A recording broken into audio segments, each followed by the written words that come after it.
As we approach 7 weeks since the 4th of July flood, the Community Foundation of the Texas Hill Country is announcing an update to its plans to help those impacted. KENS 5's Earl Stoudemire joins us live now. Earl, we understand there will be a special guest there today as well.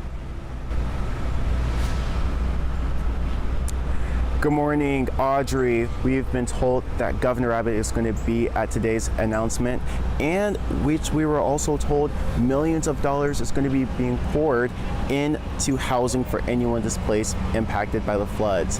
So alongside Governor Abbott includes leadership from Airbnb and Kerrville Design Build. They're going to be in attendance, and Governor Abbott will highlight different leaders and nonprofits making a difference in the Hill Country.